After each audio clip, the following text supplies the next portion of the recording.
Qala kemudian berkata Alam Ibnu Athaillah wa sami'tuhu yaqul, lon dengar Alam akan guru akan Abu Abbas Al-Mursi yaqulu berkata ia, uridu an astansaka kitab at-tahzib. Aku memiliki keinginan bahwa aku salin astansakh dari nasakh, niskah salinan. Jamun karena hana fotokopi, hana printer, walaupun le ke kitab gop pada tulis. Maka nasahan makna nakal, berpindah, tasalin, dah pindah tulisan yang nak kita lagu dah pindah batanya. Maka pakan duduk terjadi beda-beda niskah. Karena dia sebut wa fi ba'dhin niskah atau wa fi ba'dhin nasakh. Nah yang beda. Karena dicatat, ditulis jamun. Jamun sina kitab lagi nyo tajuk bahasa urang dah tulis. Abang ana dua fotokopi. Tidak tak buat bahasa syekh nak kitab tu. Dia dah minta kertas lain tulis kertas dia.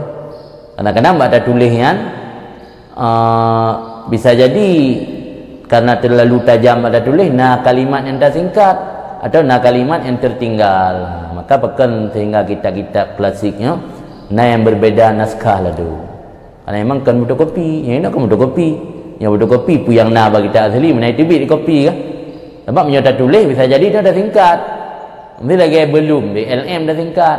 Dah tulis panjang time dah tulis belum, dah tulis BLM, nanti jangan dah tulis JGN. Dia baca lalu dah yang mumpung gaji mana mumpung putra JGN. Lagi na urang ino jamun lafaz al-ghaid, ghaid yang dayah dah bermakna ghaid yang dah saroi makna makanul munkafi, tempat rendah untuk tu WC. Bila dah istimal kepada makna Nah ino urang jamun dah gebut getulis makna ghaid. Kan tulis dengan bahasa Latin, bahasa Latin kan atau pun kun yang merotat bahasa pun tidak ke kotoran. Jadi getulis dengan bahasa Arab, dipakai li alam al-iq tulis ndeka tu aku pu al-iq na li alam kira mungkin bahasa Arab pakai li al-mandum. Jadi al-ghaid getulis ya qaf al-iq baca di hana.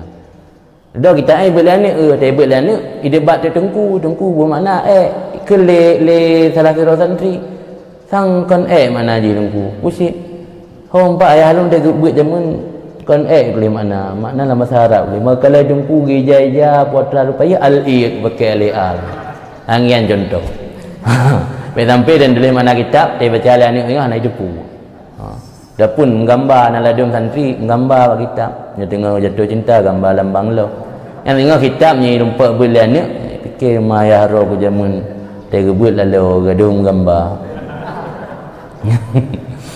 atau naladum buat temleh dan apa belolong kitab tamat berat biji belolong ni ada tulis tepu.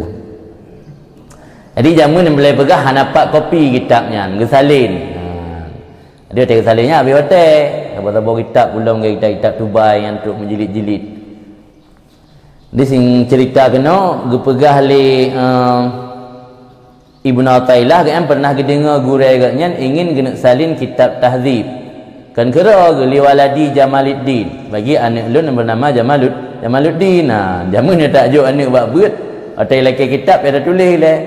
Siapa-siapa juzuk dah tulis dia dah kirim le daya tulis le lama. Ni kan tinggal ya belo tak kan mudah tak ini. Dulu hati malam le. Sebab jamun tengah tulis kan malam ke. Kenapa aku buat le kan?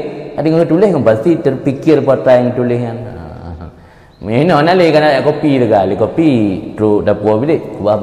Kuabak dah anak buka kali.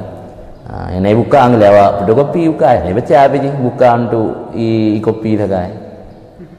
Jamun dengan tulis yang nak juga gebut dengan tulis. Dengan tulis kan pasti dia terbaca lah mati pun dah tulisan kan. Dia nak payah buat le.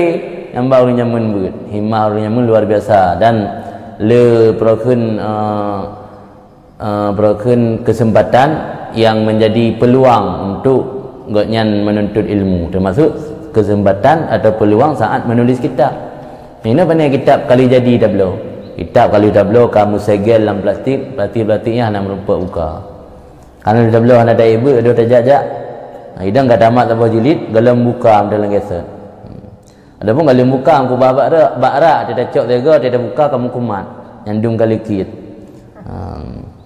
Nyamban nayo beda kan orang awai.